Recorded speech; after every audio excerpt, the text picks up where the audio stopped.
You are listening to TMI for the week of September 24th, 2018. Our co-host, Ian Stolberg. Hey, how's it going? Activity in the weather in Ottawa. Yeah, I saw the whole thing in front of my window. Some people's windows got blown out in Ottawa. Cars were flipped. I saw the tornado ripping off a roof. I saw the tornado coming across Gatineau. I was on the phone. I had just gotten home. Phoned up a friend of mine, Gord Grobe, formerly known as The Flash, 106.9 The Bear. Said, get on your computer, what the hell's going on? And it was, as I can only describe it, I mean, it looked like Hades was coming towards us. It was weird. It was a frontal system. It was like one side is nice blue clouds like it is right now, and then on the northwest side was all black, and it's burnt in my brain.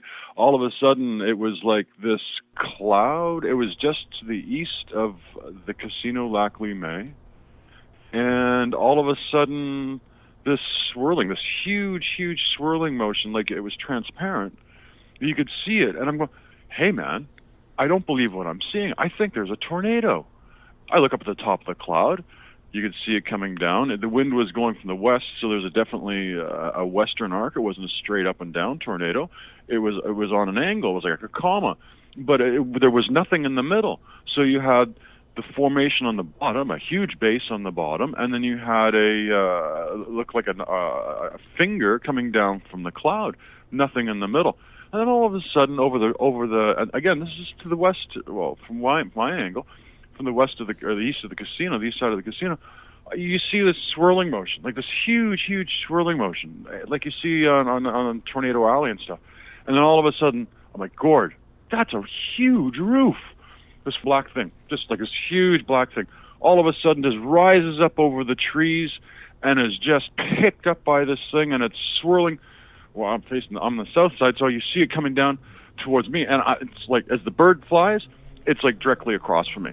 It's like, I don't know, I mean, if you do Google distance or whatever the hell that is, it must have been whatever it is from my place over to there. I don't know what it is, but it was straight.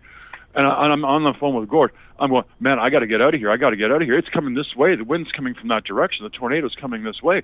And you can see it with the Foreign Affairs building like 2 blocks from me. And it's just like, I got to get out of here. Where do I go, man? He goes, you got to go to the basement. And I said, well, I'm going to leave the phone on the sofa, whatever. And then as soon as the tornado hit the Ottawa-Gatineau-Rideau River, where it converges at the foot of my street, the whole thing just spun apart. It was the most incredible thing. It just spun right out. As soon as it hit the 3 parts of the river. 2 seconds after that, I saw all this puffs of smoke, and I couldn't tell if it was the clouds. I couldn't tell if it was because of the rain, because at one point it was raining harder than a blizzard. I'm going, I think there's a fire there. And all of a sudden, just all this smoke started coming out, and I think it was Mare-Bleu High School that caught fire and like totally burnt down. What's the name of the town? Is it Dunrobin? Dunrobin. It's just a suburb of Ottawa. That's in Ottawa, yeah. One of the pictures in Twitter, because on Twitter it's on storm, #OnStorm, that even the Prime Minister hashtagged too. Well, when you don't have any power, it's like there's no power. It's like a ghost town. On Storm, there was a picture of it swirling behind the Parliament. Yeah. Where are you in terms of north, south, east, west relative to the Parliament buildings? I'm just, if I were to go up my balcony, you could see it. If you go on the top of Parliament Hill, on the thing on the lookout, you could see my place. So I'm just east. I'm just a couple of blocks east. Well, so yeah, relative to me, the Parliament building would be west, yeah. And where is Gatineau relative to you? It's kind of like west-northwest. It's northwest. So it's right there. I'm right at the tip. To the north would be Gatineau, because, anyway. From what I understand, at one point it sounded like we had 3 tornadoes. They're saying one of them might have been a microburst down on Greenbank Hunt Club area. Apparently, the reason it's going to take so long for the hydro to come back on was a hydro transmission site on Maryville Road was like severely damaged, if not practically leveled. There's over 80 major hydro transmission lines, again along the Greenbank area that were toppled over. And is there a Greenbank Road? Yeah, Greenbank Road, yeah. So one of the photos in OnStorm was a photo. Couldn't really believe my eyes.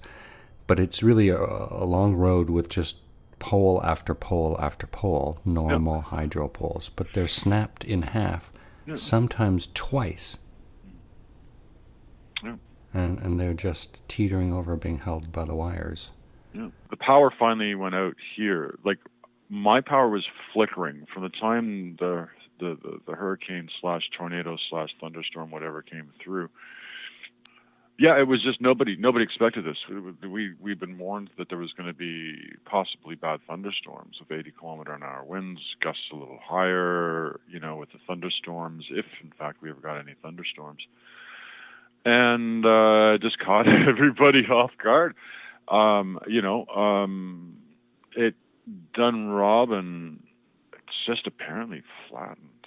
I mean, I haven't seen the pictures, but apparently it was just flat.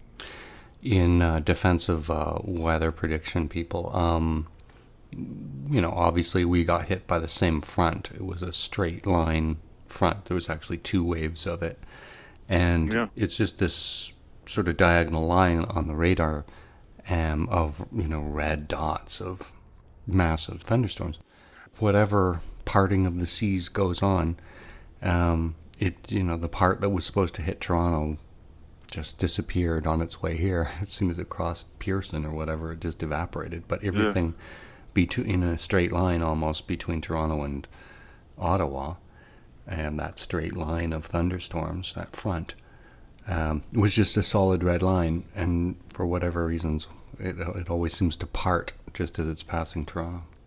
I'll never get that image out of my brain. I'll tell you that much right now. The roof, just rising over the trees, across the river, was just like, I don't believe what I'm seeing. Okay, what the hell is this?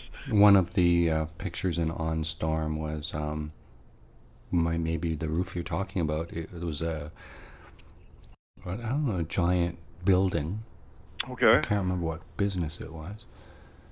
And it's a car dealership or something like that, and its entire rubber roof, a flat roof, went airborne, and you sort of think you see it, and then eventually the camera pans out, and half a block away in the middle of the road is the roof.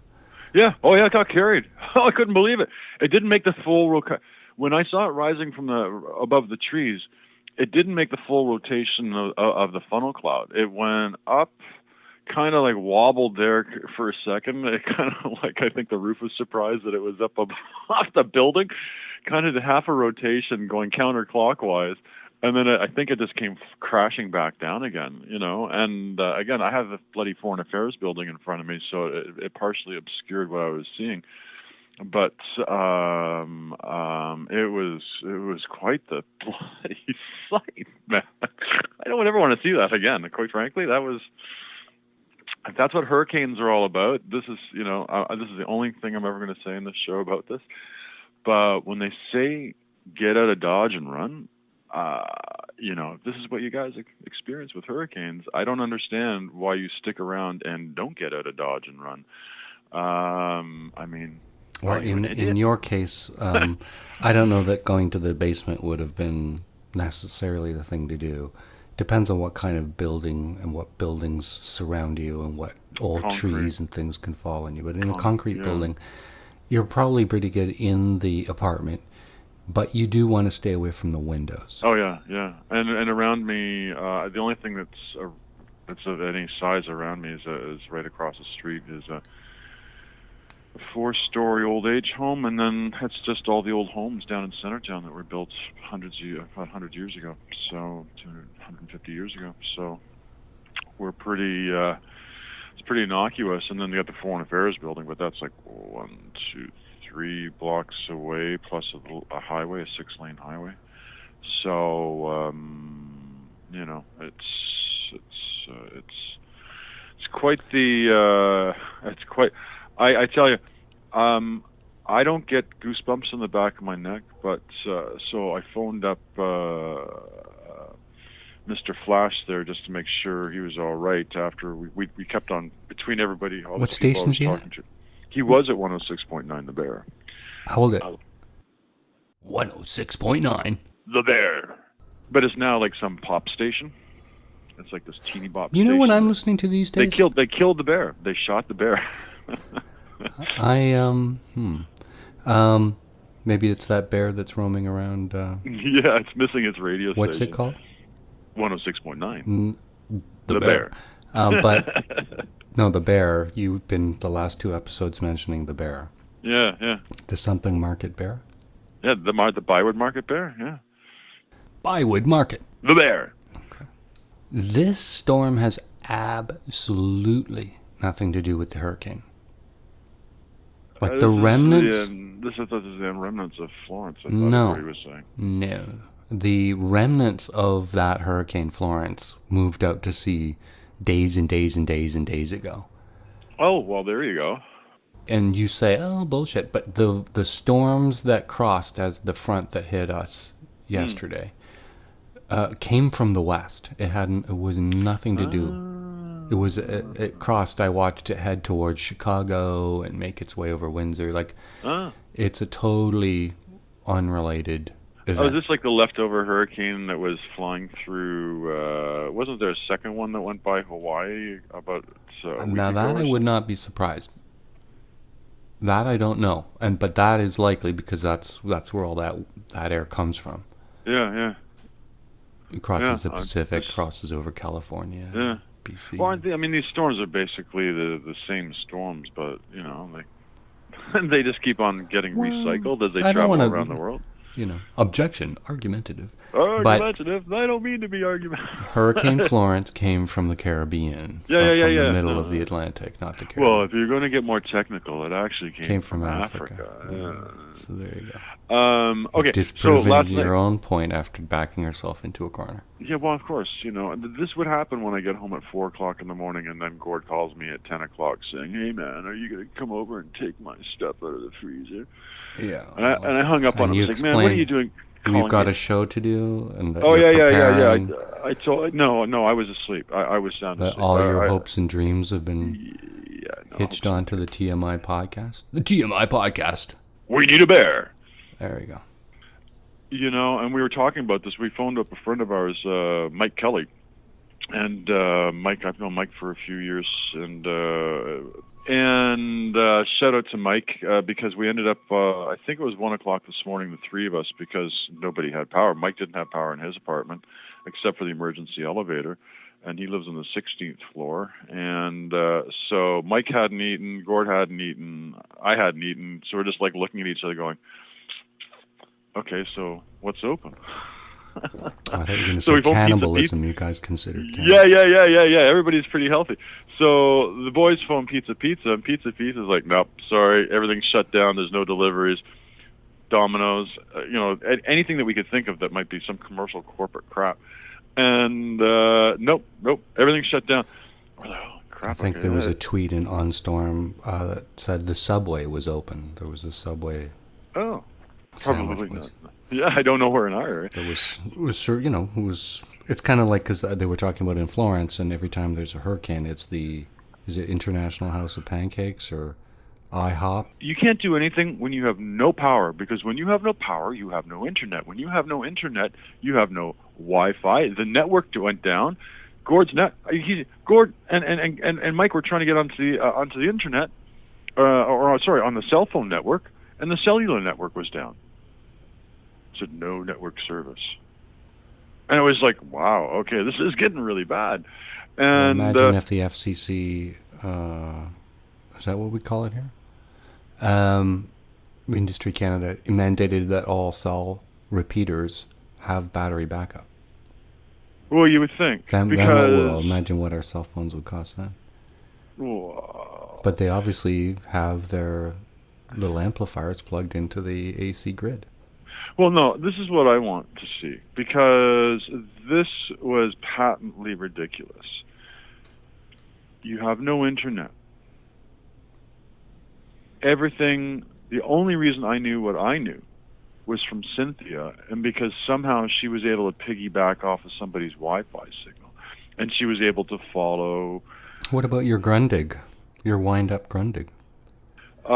She was able to follow Ottawa Hydro on Twitter, and so this was the only way we could get any reliable update, because the radio station, the local AM station here, as soon as 7 o'clock happened, they went over to some stupid hockey game.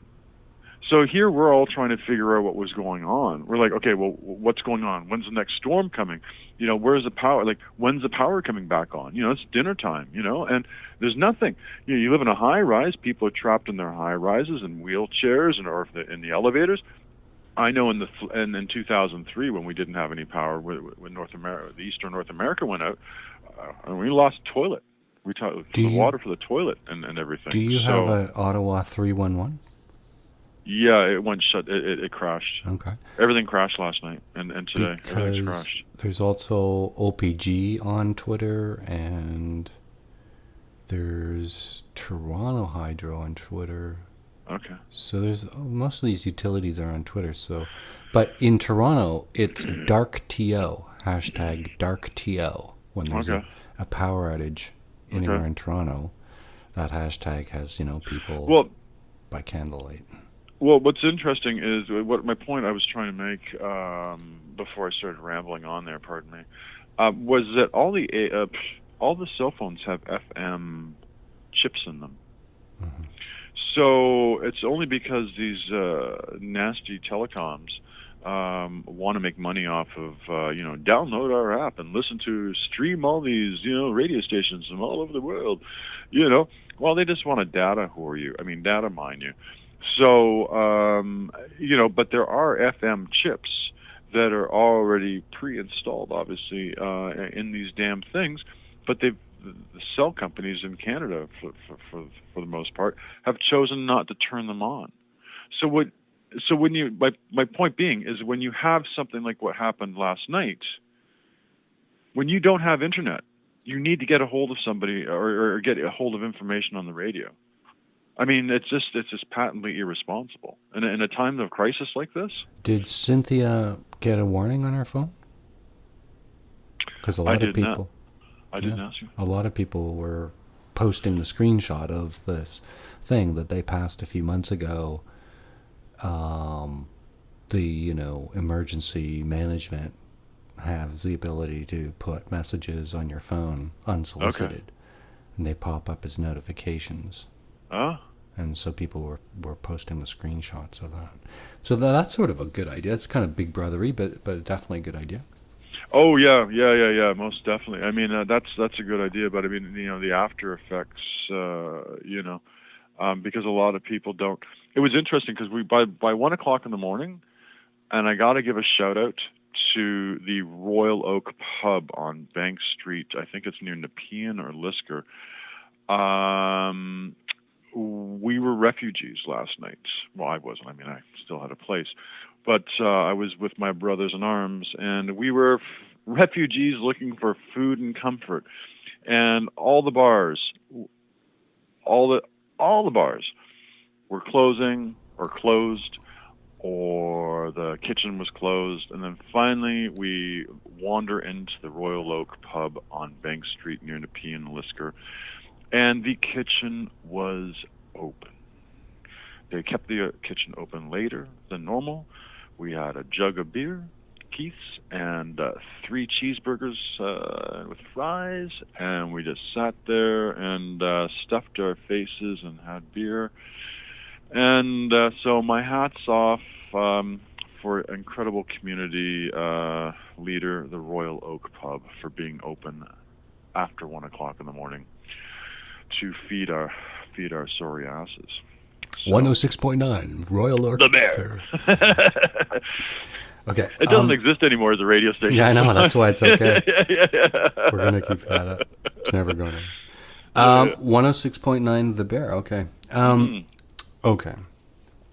Enough of the Royal Oak Pub, Bank Street. Thank you for feeding us refugees. Yes.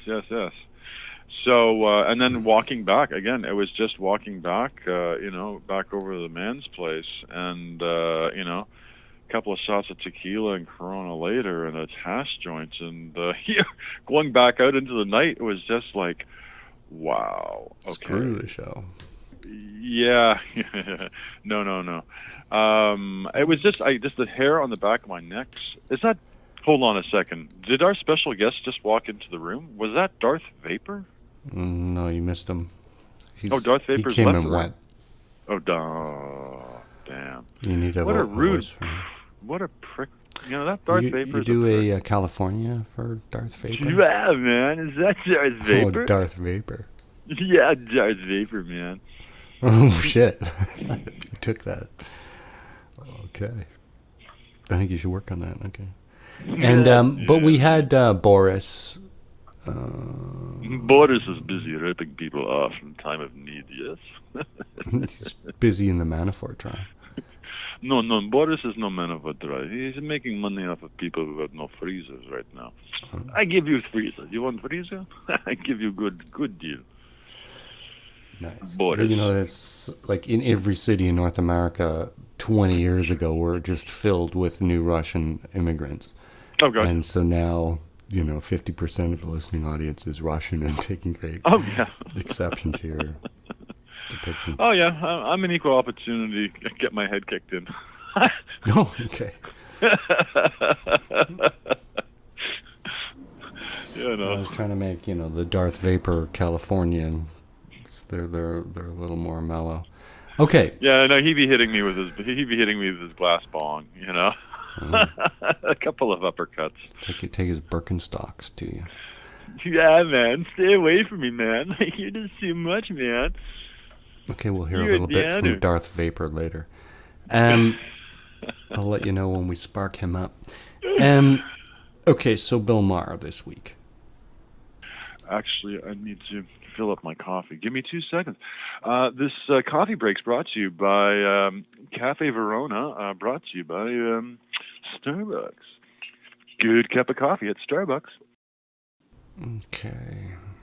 And those in our audience that are not into caffeine, the Solo Horizon Vapor is also something that we recommend highly. No harsh aftertaste, no burning in the mouth. Solo Horizon Vapors. Yes. Solo, it's a riser. The model is Solo. So you just lost that sponsor. No. Keep going. Keep running with it, man. You're telling our listening audience what? This is part of the gag. It's like no. It is. All right. Bill Maher this week. Yeah. He's gotten older. A couple more wrinkles around the eyes. Narcissism is why he has no empathy. His first thought after the planes hit the towers on 9/11 was, now my building is the tallest. His whole life is the old joke about the doctor who tells his patient, I've got good news and bad news. The bad news, you only got a week to live. The good news, you see my nurse, I'm banging her. It's an old joke. You'll get over it. Narcissism is why Trump can be a traitor and think he's a patriot. Because it's like what JFK said. Ask not what your country can do for you. Ask what you can do for me. Narcissism is why our government is now so corrupt. Because the only quality that matters is being an unbearable suck-ass to Trump. No president has ever consulted more widely or talked with more people from more backgrounds to seek input about a Supreme Court nomination. Oh. Please, you had him at presidents cannot be prosecuted.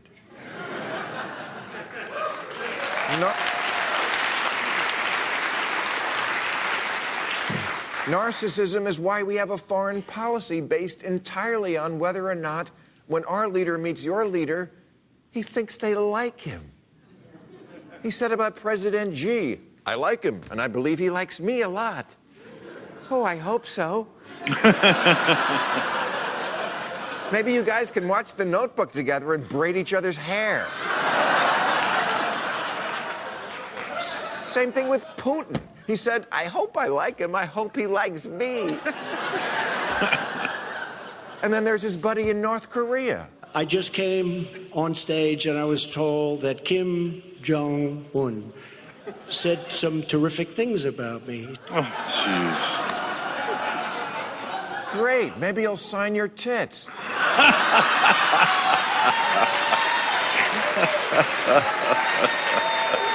That's all you got to do is say something nice. Donald Trump is the world's cheapest date. He likes me, I like him. Who knows what's going to happen?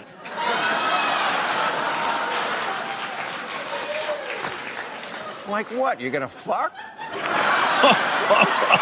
Who cares whether other heads of state like ours?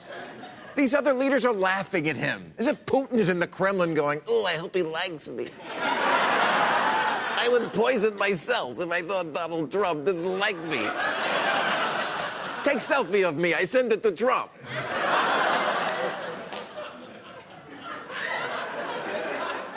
And, most chillingly, narcissism is why Trump is so stupid. The President of the United States, the planet's most powerful human in a data-driven world full of shifting information, can never learn anything.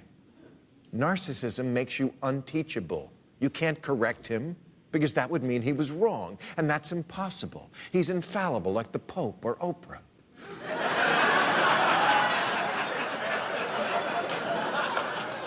Trump's brain is like a cell phone with a full mailbox.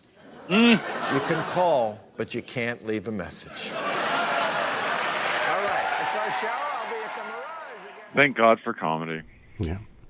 You know, in times of stress and uncertainty, there's always Bill Maher. Registered trademark of the home box office.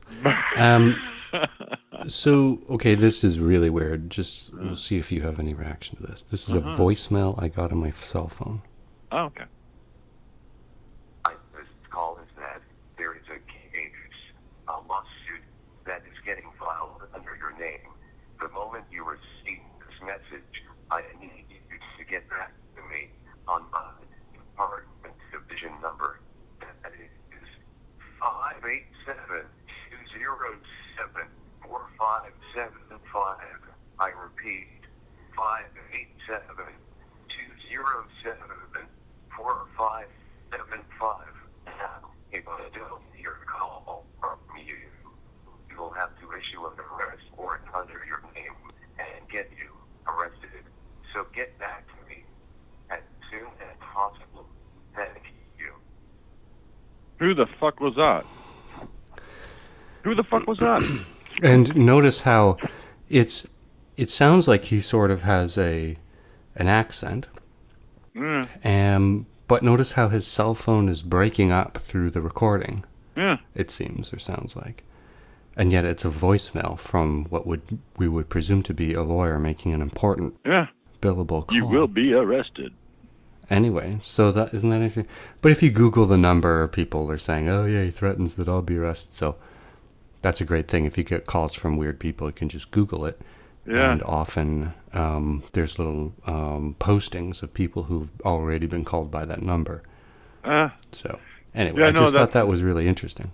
That's interesting what do you believe? Okay, let's rephrase. Well, somebody speculated that by, I don't know what year, 2024, some 80% of all phone calls will be robocalls or telemarketers.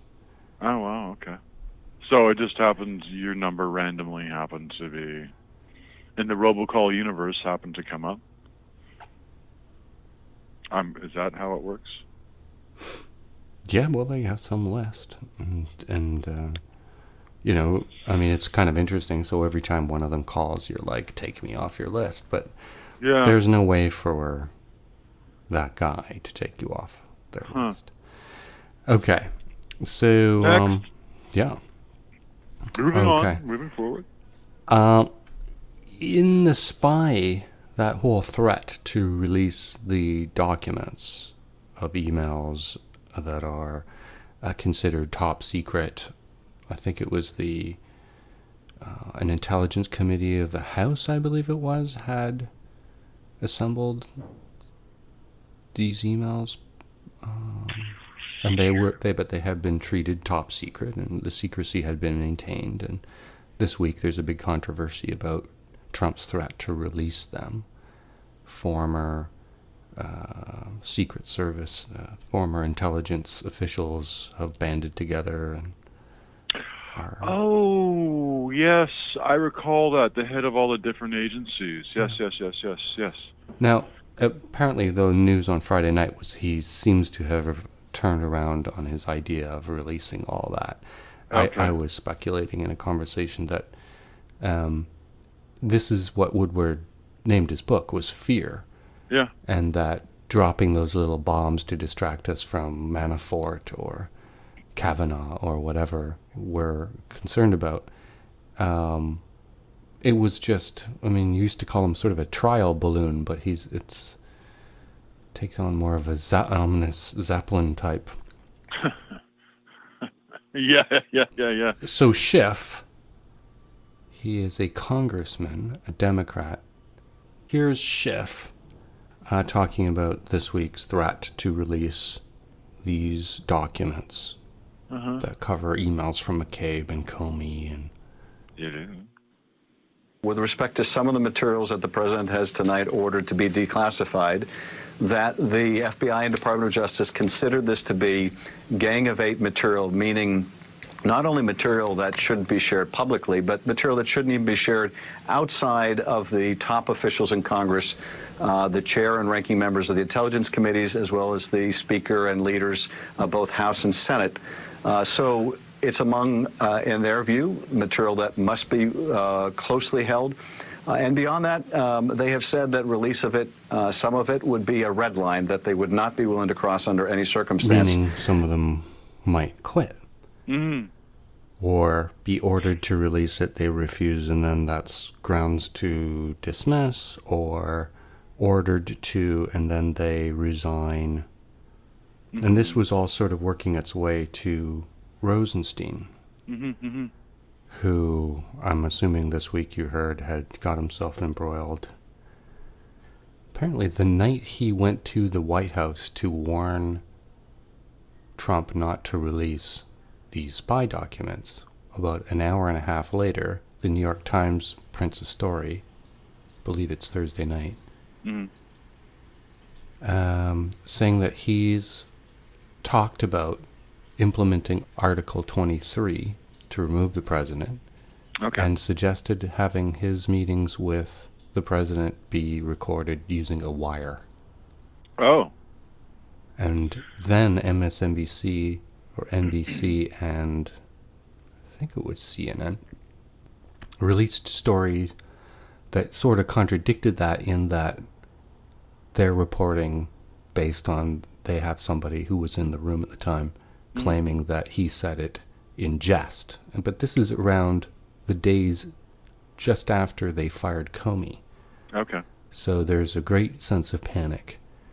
And to people who are used to investigating criminals, there's clearly a criminal in office who's doing things that is obstructing justice. And here's the strange thing, is that it was the New York Times that's claiming that it wasn't a joke and it was put on the table as a serious suggestion. But in the grander scheme of things, the New York Times is not the newspaper you'd think who would provide that kind of story, because that gives grounds to Trump to fire him. Which brings... Right? Like, you wouldn't think the New York Times would print that kind of story that way. Well, unless they're trying to... the job of a journalist, or a job of any reputable newspaper or news organization, is to report the truth, report the facts, and that's it. You're not trying to You're not trying to bait and switch with somebody to elicit a certain response. That's not the job of a newspaper. Okay. So unless somebody, Here's Hannity on this subject. Hannity, Fox News. To the president tonight. Under zero circumstances should the president fire anybody. These actors tonight, and I have multiple sources confirming this and more information coming, They are hoping and praying that the president does just that. They're hoping he gets mad, that he gets sick and tired of it, and that they can turn this politically into their equivalent of a Friday night massacre. The president needs to know it is all a setup. See what I mean? That's exactly what I mean. You know, how else? You want to get rid of somebody, so you set up a bunch of false scenarios, triggering your unstable individual to do something that you know that this individual more than likely do. And there you go. Not a minute and a half ago, you were saying that we were talking about the role of responsible newspaper. Well, no, you're talking about Hannity on Fox. Well, he's warning him not to react and take the bait. There has been a question, who put Hannity up to saying that? Because they know he's getting his instruction from Fox News. Yeah, precisely. That's what it sounds like. Exactly. Well, it'd be like. I mean, you and I were discussing this a few days ago, and I still haven't been able to find it. And I'm looking at a huge article on it right now. I wish I'd read everything last night. Stupid tornado. Don't call it stupid. Pardon? That's politically incorrect. Stupid tornado. Your generalization. I know, I'm sorry, against tornado. I didn't mean to shame you. Who leaked all that information on the professor from back in high school? Who gave up her name? Yeah, because I had to shoot somebody down a couple of days ago. They're like, well, I'm not going to repeat what they said about her, and I'm like, whoa. You're misogynist. Number one. Do you know what she's a professor of? Psychology. Yeah, exactly. So, and this is what I said to this individual. I said, first of all, your comments are misogynist, and I won't put up with it. Number one.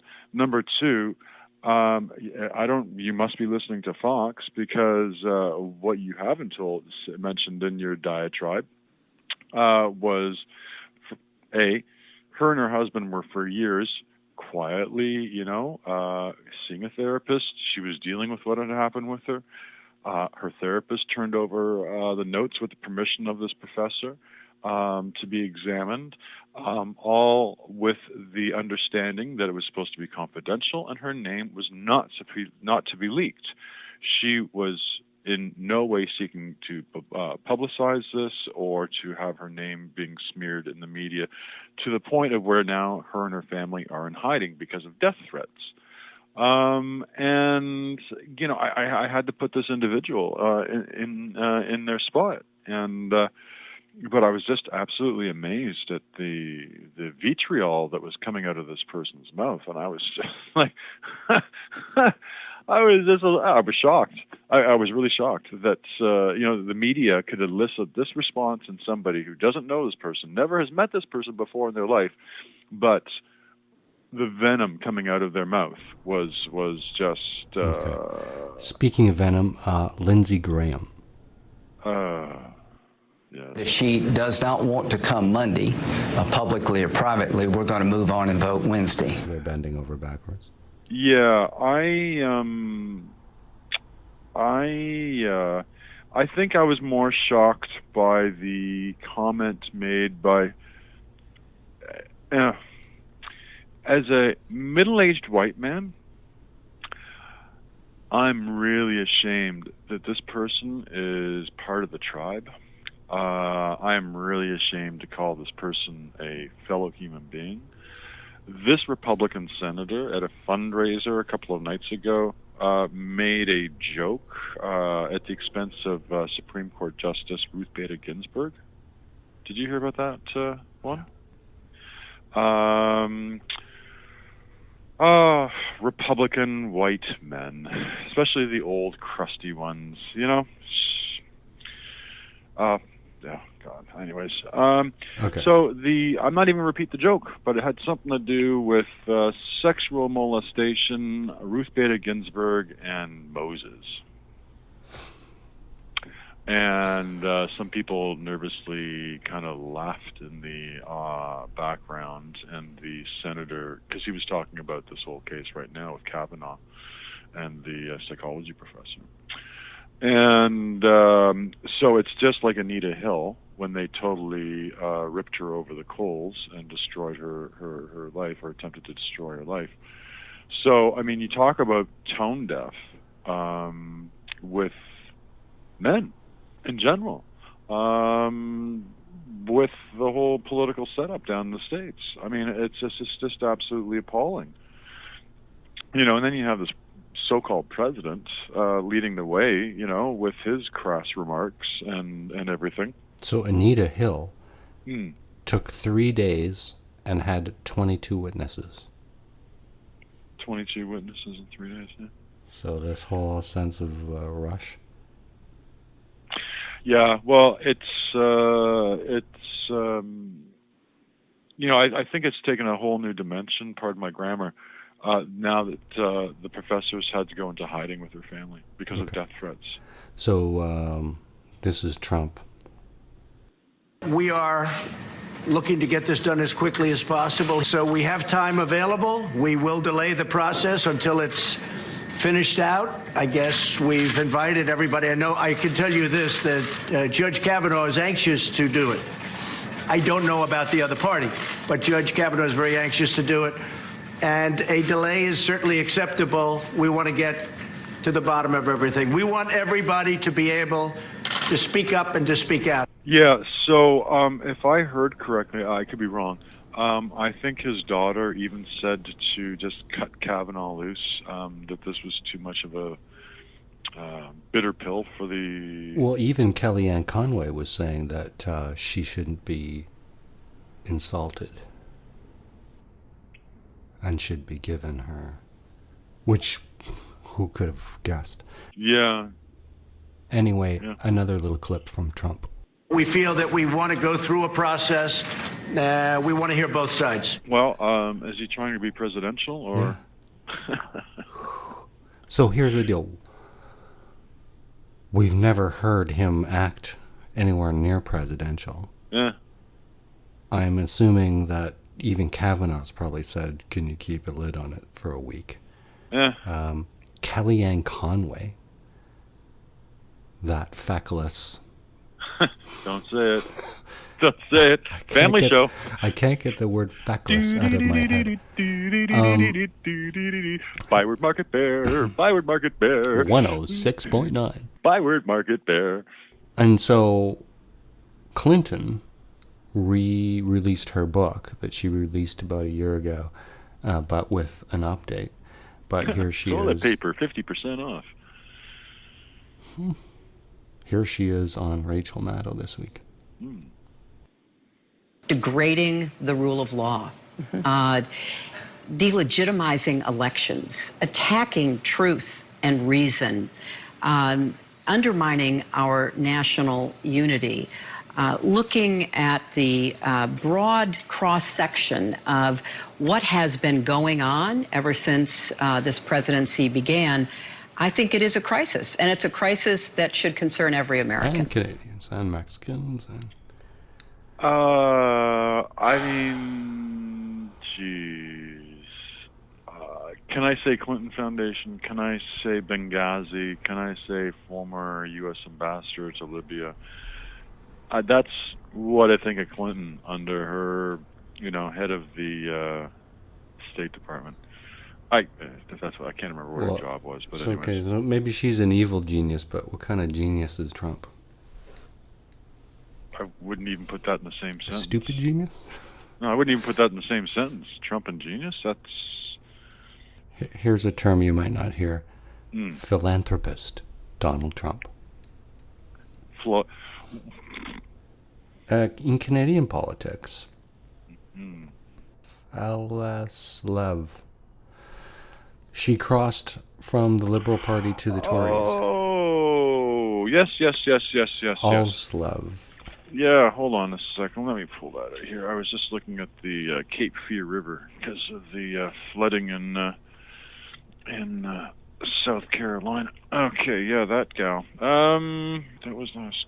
Former captain in the Royal Canadian Air Force. Leona Oleslav. She saw the writing on the wall. Because I think provincially, it just went to the What Conservatives. riding is Newmarket, that? Red Rum? Newmarket. Red Rum? Newmarket. Red Rum. Red Rum. And so they went Conservative again. They're also okay. So this is the riding: Aurora, Oak Ridges, Richmond Hill. Is that where all the people who work at Bombardier? Is that their little bedroom community? No. All those machinists, high-tech manufacturers. Yeah, That'd Downsview. be the Downsview area, Kipling area. It's a little bit south of there. No, Aurora, no. That's all north of Steeles. Come on, Anyway. that's a few blocks. Anyway, so Richmond Hill is so conservative that they said that they were going to opt out of the marijuana, having stores in that area. So when Ford gave all the municipalities the option of having it or not. And Richmond Hill was the first town in Ontario to come out against it, if I'm not mistaken. So, that's how anally retentive this part of Ontario is. So, she happens to be one of those individuals. She's an opportunist, and she decided to cross the floor. So she joined the Liberals just because she thought that was her best hope of getting elected. Yeah. And you're suggesting now that the tables have changed. She's just crossing the party. She's reading, she's totally reading the political. What about that? Well, shouldn't there be a rule in a perfect democratic world where if you change parties, this is assuming, because everything's all focused on parties, and we've talked about parties before, but that's misrepresentation. It most certainly is. And so if you cross the floor, shouldn't you hold a by-election? I agree. Yeah. Or at least of some kind of vote of confidence amongst your constituents somehow. I don't know. Because we're like 13 months away from an election. So, do you have something in there that says, okay, well, if there's the federal election that's coming... Maybe she can't vote. So she can still represent her constituents and make speeches in Parliament and whatever. But maybe she can't vote. Something to curtail her powers. Yeah, and listen. So maybe it's that because in Canada there's certain kinds of votes. So if it's a military question or a spending bill, and the ruling party loses, it's considered a vote of non-confidence. So maybe she, as a penalty for crossing the floor until the next election, can't vote in a non-confidence vote. That makes sense. Yeah. Something. Yeah, because that clips your wings right there. Well, it means you can't change the outcome of whether a government stands or falls. Yeah. If you misrepresent what party you represent. I mean, I don't think that's asking for a lot. That's diabolically to the point, Thanks for listening. Find us on... So, but I mean, it's definitely... You just can't have somebody flip-flopping like that. It just doesn't make any... She does bow out using elegant words. To my Liberal colleagues, thank you, but my oath is to my country, not my party, and my sacred obligation is to serve my constituents. Mm-hmm. So, Well, then be an independent. Whoa, I think maybe that's the other thing. If you want to cross the party, you have to sit as an independent till the next election. Yeah. Bingo. Because now she's in the shadow cabinet, whereas before she was, I think, undersecretary or parliamentary secretary, before she was demoted backbencher. And now, as a result of crossing the floor, she's in the shadow cabinet. Wait up. So what are you saying? She had been demoted in the Liberal Party, and that's why she... Yeah. That's why I'm saying it's all opportunism. All opportunism. She's reading... She's disgruntled, and she is just looking for an opportunity to lash back or hitch her wagon to something that might take her to something more fulsome. A graduate of the Royal Military College, former captain of the Royal Canadian Air Force, held senior positions at the Department of National Defense, IBM, aerospace manufacturer Bombardier. Smart individual. I mean, this is somebody you'd want representing your riding, for sure. But She's I mean, conservative. political power. How can she? Isn't that oxymoronic? the veneer is conservative or progressive conservative or ultra-right conservative or liberal, whatever, ultra-left. At the end of the day, one of the things might... Hold on, let the plane go over. I wish we could Google feckless. Feckless is the word of 2018. Okay. And I believe it was Michelle Wolf's address to the White House press dinner that phrase, quote, "she is a feckless," is... As I was saying before, most of the people are actually... Here comes the lecture about partisan. But anyway, okay, no, it's okay. How can she be conservative if she's smart? What isn't that? That doesn't... I've never heard of such I don't know. Anyway, I did have a point that I wanted to make on that question. Right, and you refused stopped to me make twice. It. So well, you stopped me twice. Well, so I'm not going to make the point. Okay. So, there's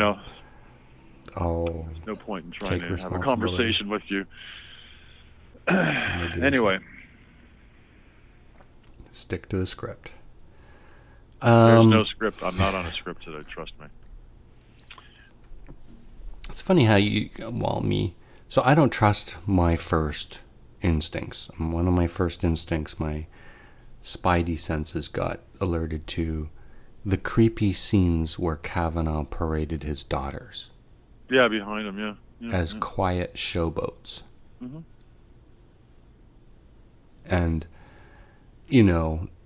with all the quotes we've heard about Trump referring to his own daughter in a sort of sexual way, and the grabbing, and it's just so creepy. But it's that creep alert. Yep. Well, that's the vibe I got off the guy, definitely. And he's, a teenage rapist or attempted rapist. Well, he's certainly something. I mean, an entitled little white boy, from back in the day. He's the kind of Chip Chad kind of vibe about him that...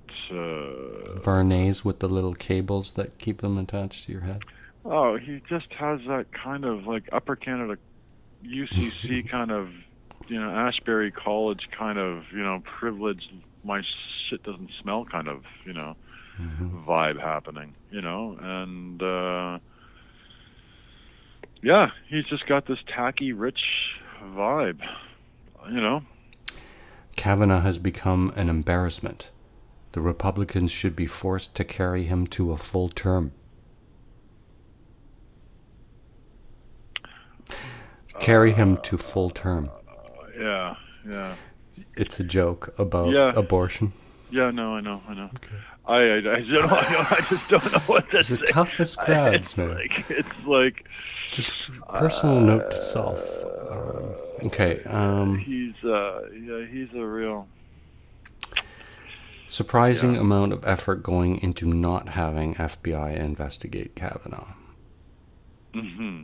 So I kept trying to figure out, why are they so desperate? Why would Trump actually take advice this week and keep his mouth as closed as he can?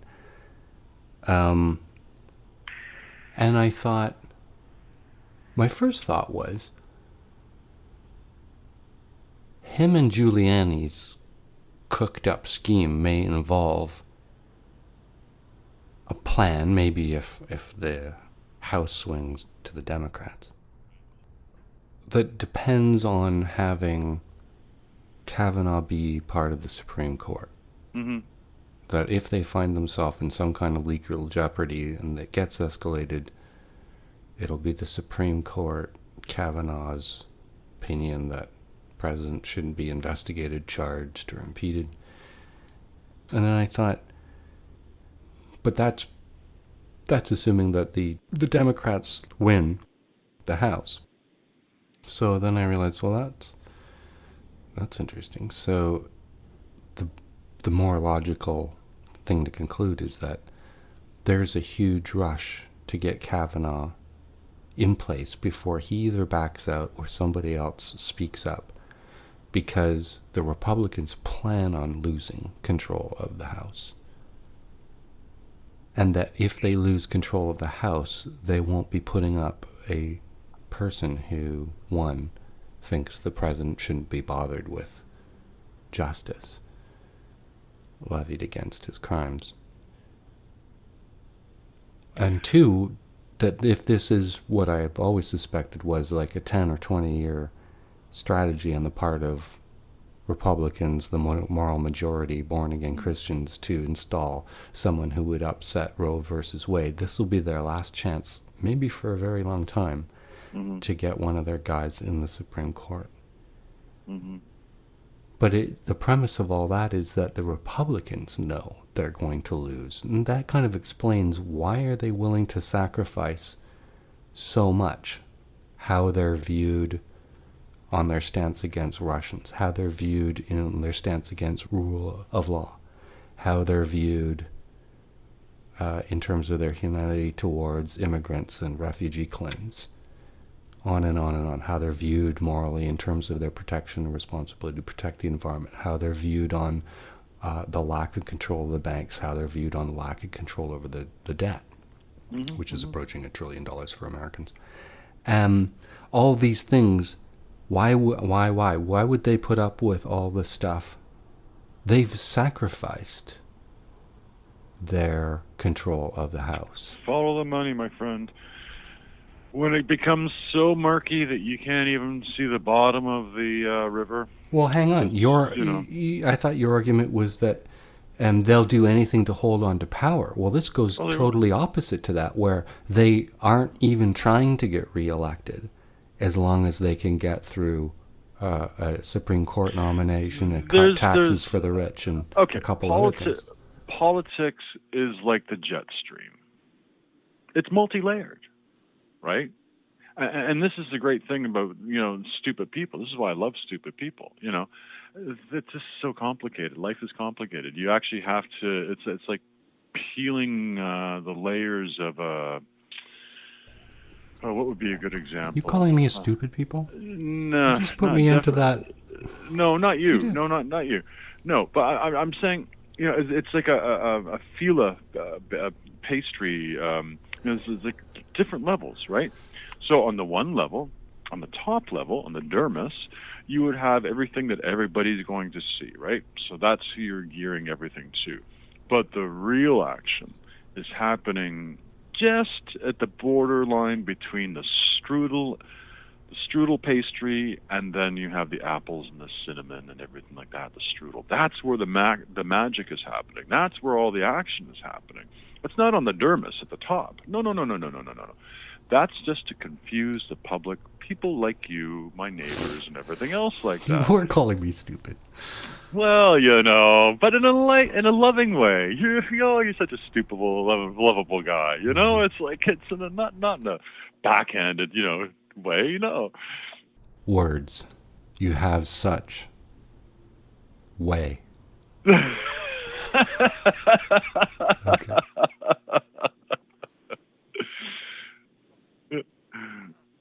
But yeah, it's a distraction. I think it's a. So on the one hand, they say, okay, if we want to have any hope of winning the primaries in November, we got to present ourselves like this. But behind the scenes, it's a total different narrative that's happening. So I mean, they're gonna fight like hell to stay in control. But on the surface, it's going to be a different story. It's a different narrative. And it doesn't matter whether it's a GOP or whether it's a but Democrat. What's on the surface is going to drive what happens. Because it's you would assume that, for sure. But sometimes. Oh, in your new model of the world where everything's upside down. Everything's upside down. Yeah, everything's upside down right now. So the narrative is going to be different, and you're hoping for a different results, But I mean, it's almost like fractal chaos theory that's being applied. Oh, fuck, that's brilliant. Well, at Cambridge Analytica, they don't have a fancy name for nothing, Yep. Haven't heard that name in a few weeks. I mentioned it last week. Thanks for listening. Yeah, well, thanks find us on Stitcher Premium. Apple. Actually, I did look on the Apple site with some people this week. I'm like, okay, there you go. Take a listen. Find us on Twitter at @ThatArcher, our podcast page, tmi.twxnet.com. Rate the show on iTunes. It changes the way the show is listed.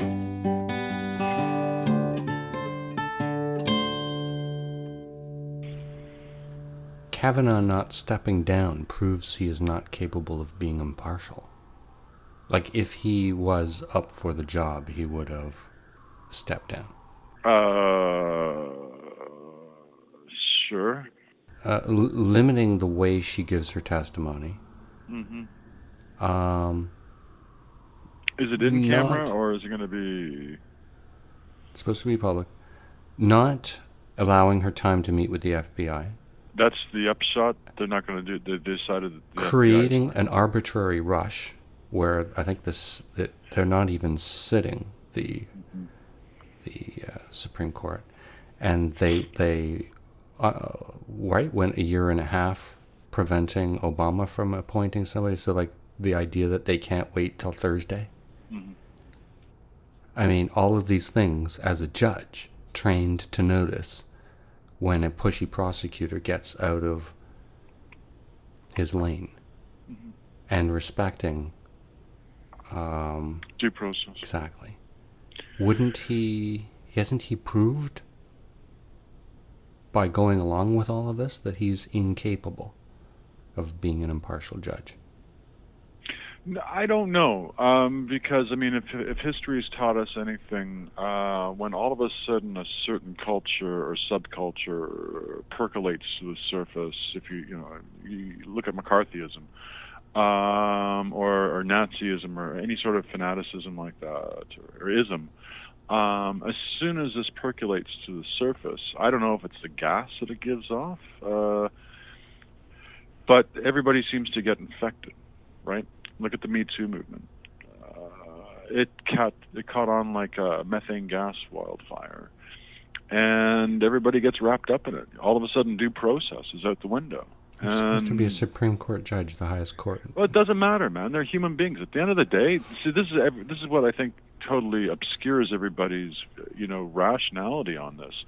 All of a sudden, you put this godlike status on the Pope or whatever, One of the jurors in the Manafort trial was a Trump voter, and yet she took her oath to be an impartial juror. So there's Joe and Jane Sixpack living up to higher principles and their own personal values. Well, I mean, yeah, sure, of course. I mean, and this is what you're trying to espouse on everybody from preschool, kindergarten, grade 1. We can't expect that from a Supreme Court judge. Look, this is what we assumed when we were growing up, that we could assume that a lawyer, a judge, somebody in authority is going to do the right thing. But as we discovered, as we got older, do as I say, not as I do is more the party line. So, keep the masses in order, but when it comes to the few privileged individuals that are, controlling the strings, everybody behaves differently. So would you agree the rush to get this guy placed in the court is because the Republicans know they won't win the House? This is their last chance. Yeah, you asked that before, and I'm going to just say that there might be some validity to that. I'm speculating, but I mean, I think it's what you said before. I mean, this guy espouses right-wing views. He espouses, right-wing,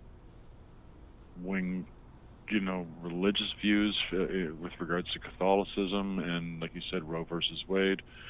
So maybe that's it. They're just trying to assuage, a certain segment of the population, the Republican Christian population, I guess. I don't know. I'm suggesting a new show. Are you smarter than a billionaire?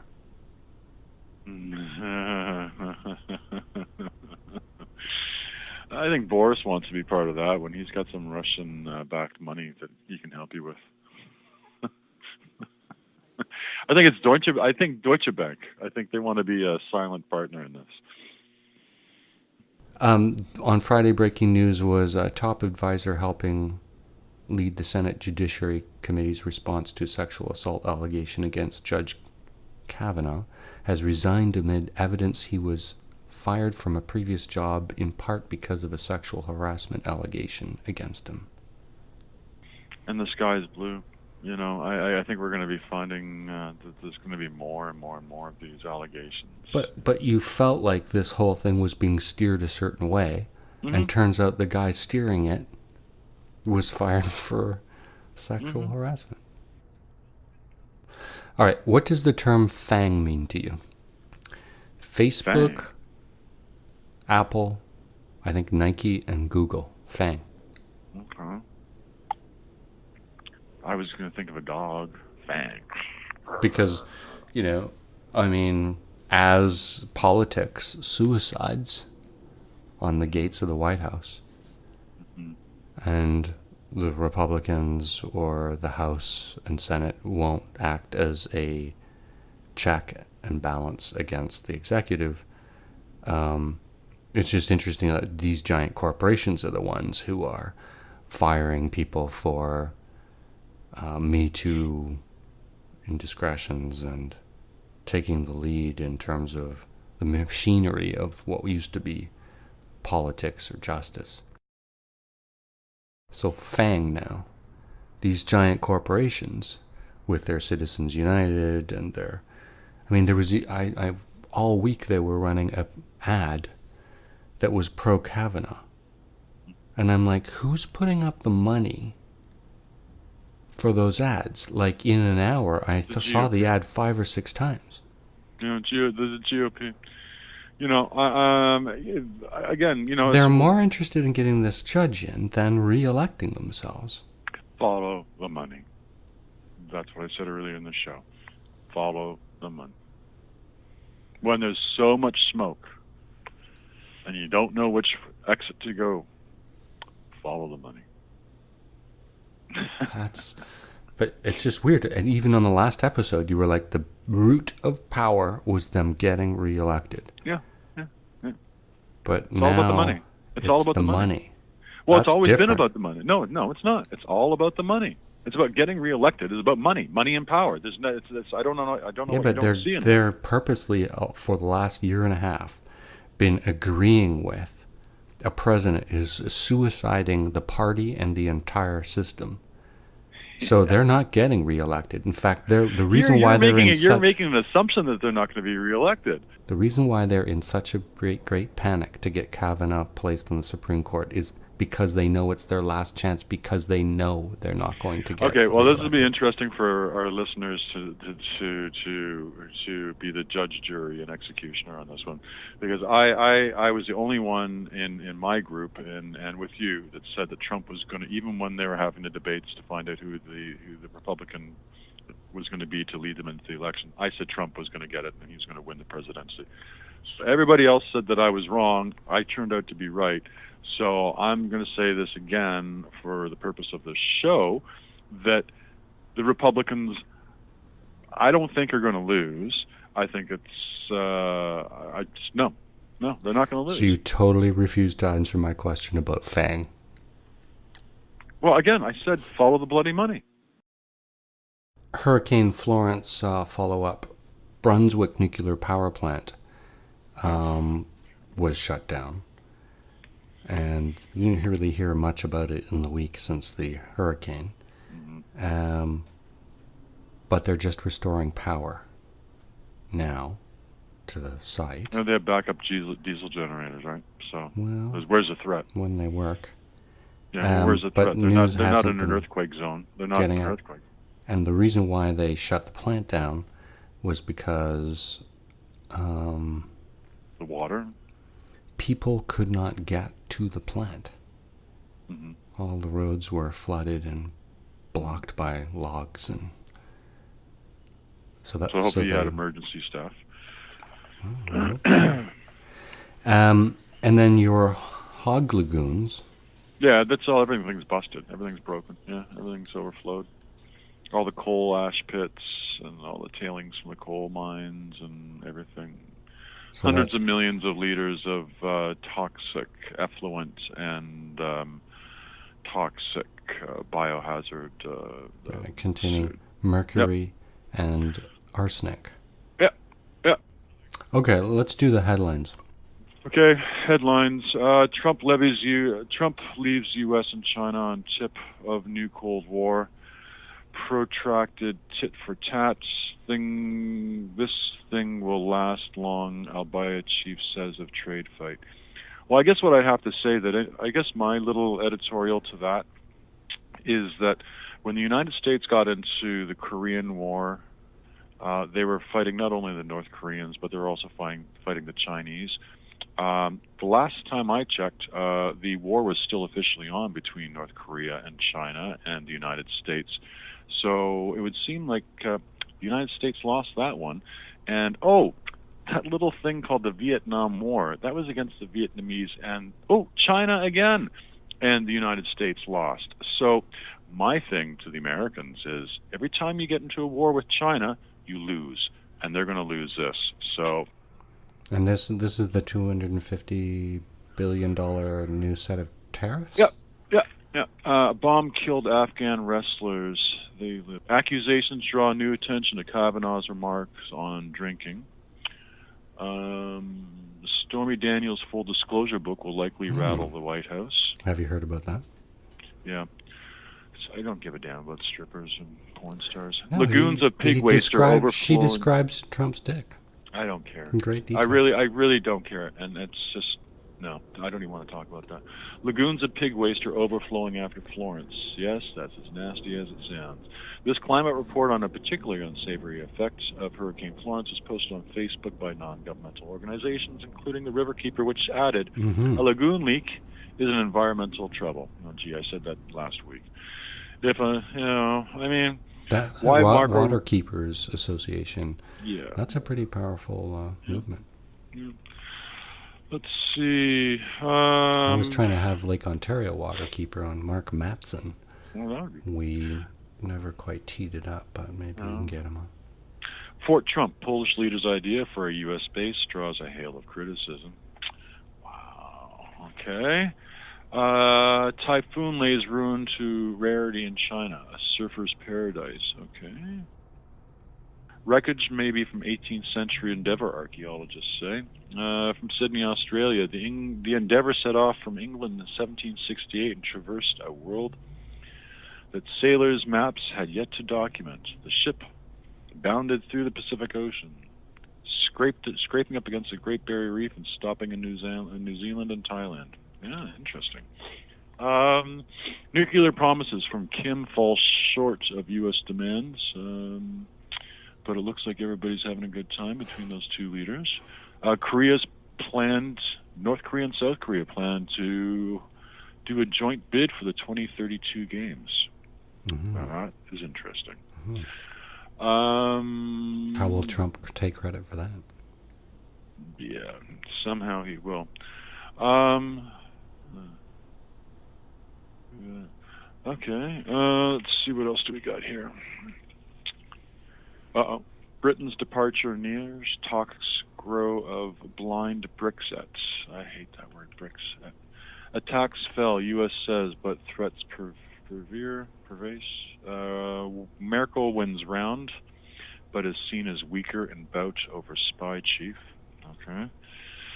Ex-leader of Malaysia is facing more charges. Trump assails sessions with more put-downs and talk of conspiracy. President Trump on Wednesday attacked the Attorney General, the FBI, and the Special Counsel and its members of the intelligence community, citing conspiracy theories by conservatives, even as he declared in a wide-ranging interview that he is not a conspiratorial person. Drinking days fondly recalled, raising eyebrows.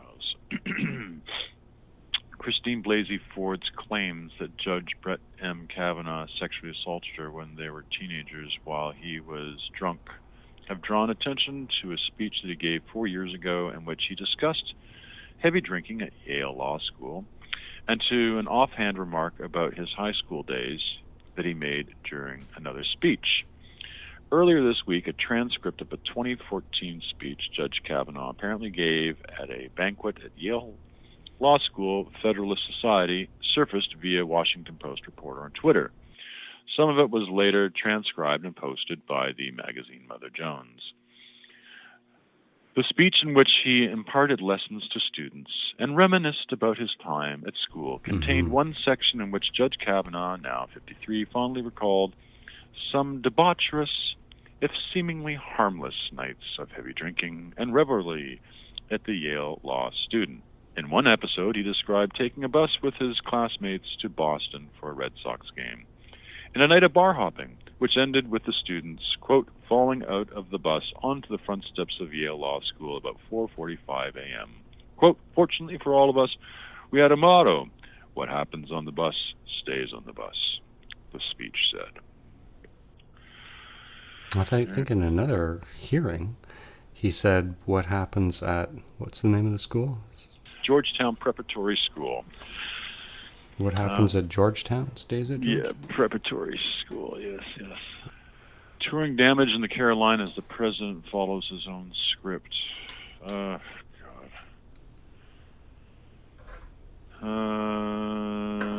Is he going to throw them all squeegees? I was looking to see if he had squeegees in his hand, actually, in paper towels. Jian Gomeshi, New York Review, a books editor, falls to the uproar of an essay about the Me Too movement. He was only the third one since they started. What do you mean falls? Oh, they fired him. Because he printed a essay by Jian Gomeshi? Yep. Glad he was going to be a guest on the show. What's that? We almost got him on the show. Yeah. Well, hey man, have him on the show. Why not? Everybody has a right to say what they, whether they'll be indicted in the court of public opinion. You don't have to give him the platform to do it. But he was doing a podcast, but I think it was only 7-minute episodes. I didn't really listen. Oh, was he? 106.9 The Bear. Find us on Twitter @thatarcher. Send us an email, archer@twxnet.com.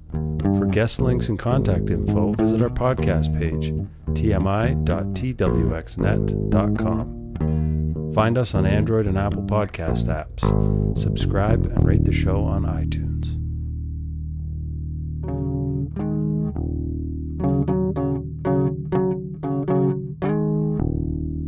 I'm Dave Archer in Toronto. And I'm Ian Stolberg in Ottawa.